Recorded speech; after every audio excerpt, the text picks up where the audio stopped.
कंस के हाथ से छूट करके योग माया की जो भविष्यवाणी हुई है, आइए इस कथा में उसी का वर्णन होने जा रहा है। श्री सुखदेव जी कहते हैं, परीक्षित, नवजात शिशु के रोने की आवाज़ सुनकर द्वारपालों की नींद टूटी और उन्होंने तुरंत जाकर कंस को समाचार दिया।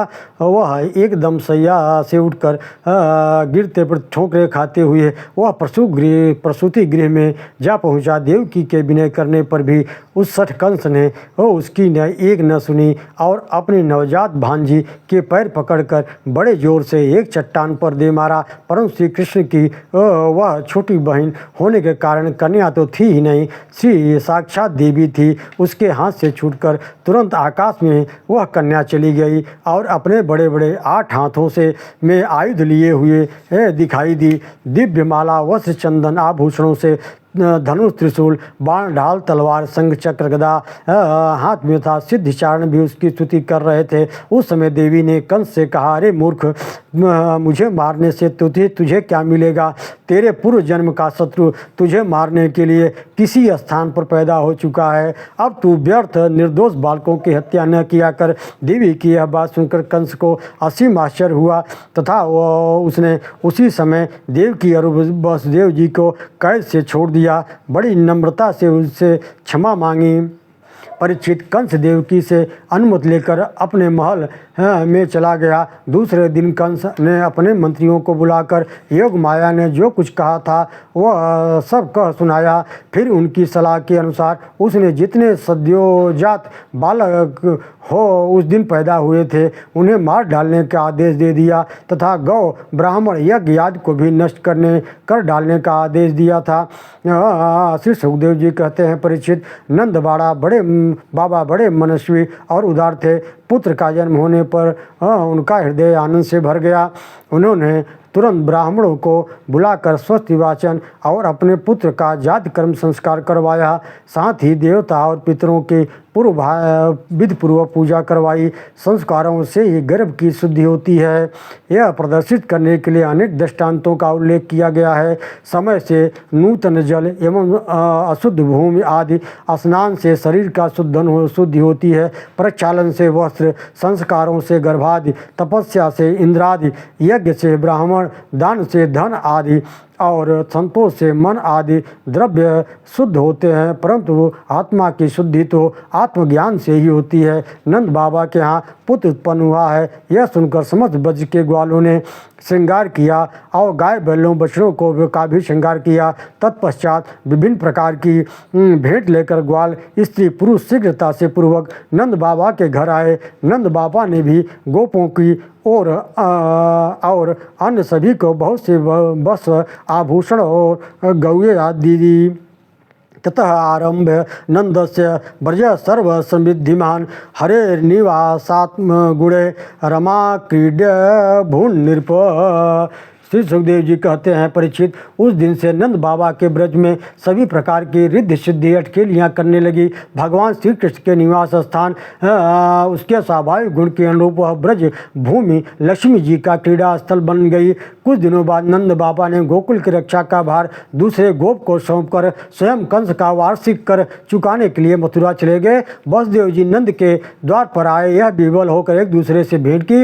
वसुदेव ने नंद बाबा से कहा, भाई, तुम्हारे यहाँ कोई संतान नहीं थी, वृद्धावस्था में संतान की कोई आशा नहीं थी। ये अच्छा हुआ कि आपके पुत्र का जन्म हो गया, बड़े ही आनंद की बात है। हे भाई, मेरा पुत्र बलदेव तुम्हारे ब्रज में अपनी माता रोहिणी के साथ ही तुम्हें पिता मानकर रहता है, वह कुशल तो है। नंद बाबा ने भी वसुदेव जी के देवकी से हुए पुत्रों एवं पुत्री का कंस द्वारा वध किए जाने पर खेद प्रकट किया।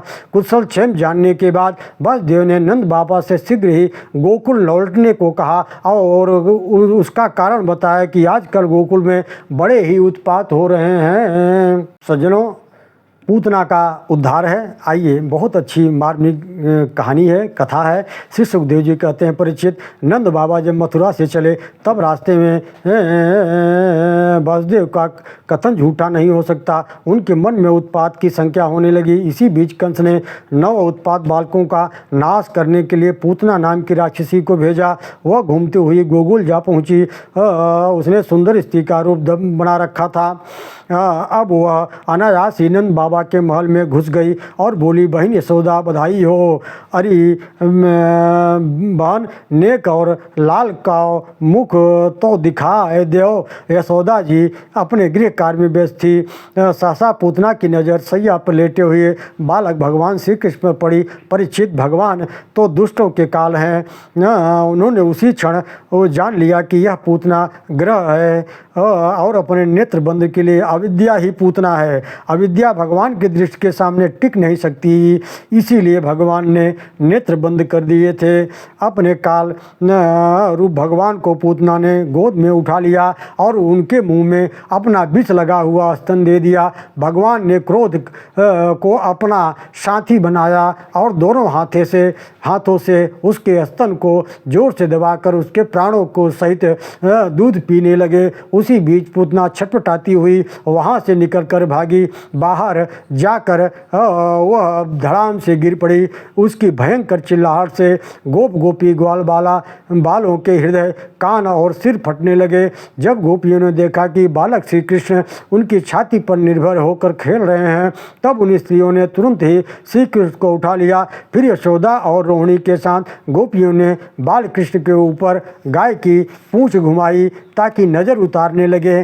गोमूत्र से स्नान कराया, अंगों में गोरज लगाई, बाहर अंगों में गोबर लगाकर भगवान केशव आदि नामों से रक्षा की और बालक के अंगों में जीवन न्यास आदि किया। अव्याद जोग्निग्नि मणिवांसत्व जाथोरु यज्ञच्युत कटितटम जठरम हयास्य हत्र केश स्वदुर ईशैनस्तु कंठम विष्णुर्भुजम मुख मरुक्रमीश्वरकम। यशोदा आदि कहने लगी, अजन्मा भगवान तेरे पैरों की रक्षा करें, मणिमान घुटनों की रक्षा करें, यज्ञ पुरुष जांघों की, अच्युतर कमर की, हयग्रीव पेट की, केशव व हृदय की, ईश वक्ष की, स्थल की, सूर्य कंठ की, विष्णु बाहों की, उर्क्रम मुख की और ईश्वर सिर की रक्षा करें। इसे बीज न्यास भी कहते हैं। इस प्रकार सभी अंगों की रक्षा के लिए इस स्त्रोत को बीज न्यास भी कहते हैं। इसी समय नंद बाबा गोकुल में आ पहुँचे। जब उन्हें पूतना का शरीर देखा तो आश्चर्यचकित हो गए। ब्रजवासियों ने पूतना के शरीर के टुकड़े टुकड़े करके जला दिए।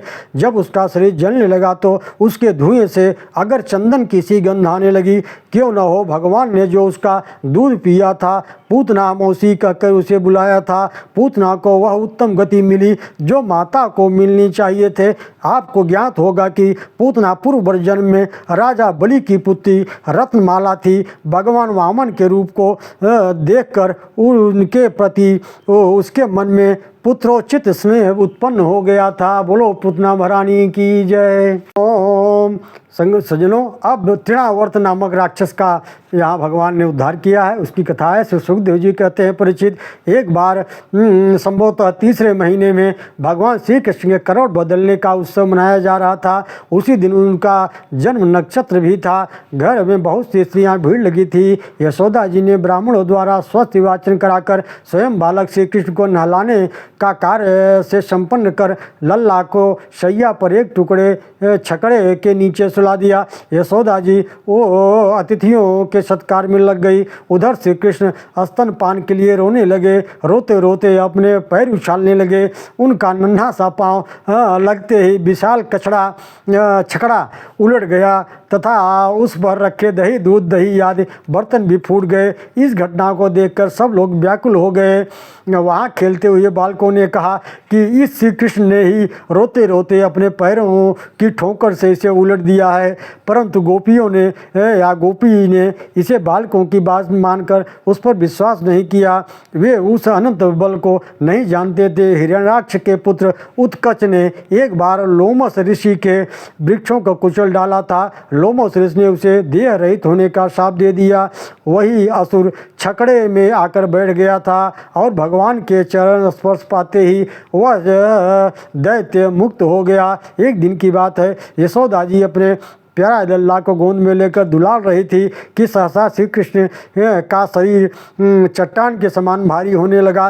वे उसका भार न सह सकी और उनको पृथ्वी पर ही बैठा दिया। इस घटना से चकित होकर यशोदा जी ने भगवान पुरुषोत्तम का चिंतन किया और अपने कार्य में लग गई। परीक्षित तृणावर्त नाम का एक दैत्य कंस की प्रेरणा से बहुंडर के रूप में गोकुल में आया और बैठे हुए बालक श्री कृष्ण को उड़ाकर आकाश में ले गया, परंतु उनके भारी बोझ को वह संभाल न सका और उसका वेग शांत हो गया। भगवान श्री कृष्ण ने उसका गला ऐसे अद्भुत ढंग से पकड़ रखा था कि उसकी सारी कोशिशें नाकाम हो गई। निश्चेष्ट होकर ब्रज की भूमि पर गिर पड़ा तथा उसके प्राण पखोड़े उड़ गए। राजा सहस्राक्ष एक बार अपनी रानियों के साथ नर्मदा के तट पर विहार कर रहे थे। उसी समय उधर से दुर्वासा ऋषि निकले। राजा ने उन्हें प्रणाम नहीं किया। दुर्वासा ने उन्हें शाप दे दिया था कि तू राक्षस हो जा। वही राजा सहस्राक्ष तृणावर्त के रूप में भगवान का संस्पर्श पाकर मुक्त हो गया। अब भगवान का नामकरण के संस्कार की लीला है। गर्ग पुरोहितो राजन यदूनां सुमहातपा ब्रजम जगाम नंदस्य वसुदेव प्रचोदितः तम दृष्ट्वा परम प्रीत प्रत्युत्थाय कृतांजलिः अनाचीदो जदधीया परिमात पुरभसरम। सुखदेव जी कहते हैं, परीक्षित, यदुवंशियों के कुल में पुरोहित श्री गंगाचार्य जी बड़े ही तपस्वी थे। वसुदेव जी की प्रेरणा से वे एक दिन नंद बाबा के गोकुल में आए। उन्हें देखकर नंद बाबा के मन में बड़ा प्रसन्नता हुई। वे हाथ जोड़कर खड़े हो गए, उनके चरणों में प्रणाम किया। तत्पश्चात ऐसा स्वयं भगवान है ऐसा मानकर उनका पूजन किया और कहा, आप ब्रह्मदेव वेत्ताओं में सबसे श्रेष्ठ हैं, इसलिए मेरे इन दोनों बालकों का नाम संस्करण कर दीजिए। गंगाचार्य जी ने कहा, नंद जी, मैं सब जगह यदुवंशियों के आचार्य के रूप में प्रसिद्ध हूँ। यह तुम्हारे पुत्र के संस्कार करूँगा तो लोग समझेंगे कि यह तो देवकी का पुत्र है। कंस इसे वासुदेव का पुत्र समझकर मार डाले तो हमसे बड़ा अन्याय हो जाएगा। नंद जी ने कहा, आचार्य जी, आप चुपचाप एकांत में इस गौशाला में केवल स्वस्ति वाचन करके बालक का द्विजादि समुचित नामकरण संस्कार कर दीजिए, इसे कोई नहीं जान पाए। श्री गोविंद गर्गाचार्य ने कहा, नंद जी, यह रोहिणी पुत्र है, इसलिए इसका नाम होगा रोहिण, इसका दूसरा नाम होगा राम तथा लोग इसे बलराम और संकर्षण के नाम से भी पुकारेंगे। और जो यह सांवला सांवला है, यह प्रत्येक युग में शरीर धारण करता है। ये पिछले युग में इसने क्रमशः श्वेत, रक्त और पीत ये तीन विभिन्न रंग स्वीकार किए थे। अब कि यह कृष्णावर्ण का हुआ है, इसलिए इसका नाम कृष्ण होगा। नंद जी, यह तुम्हारा पुत्र पहले कभी वासुदेव जी के घर भी पैदा हुआ था, इसलिए इस रहस्य को जानने वाले लोग इसे श्रीमान वासुदेव भी कहते हैं। तुम्हारे इस पुत्र के और भी बहुत से नाम और रूप अनेक हैं। तुम यह लोगों का परम कल्याण करेगा। इससे सहायता से तुम बड़ी विपत्तियों को भी सगुप्ता से पार कर सकोगे।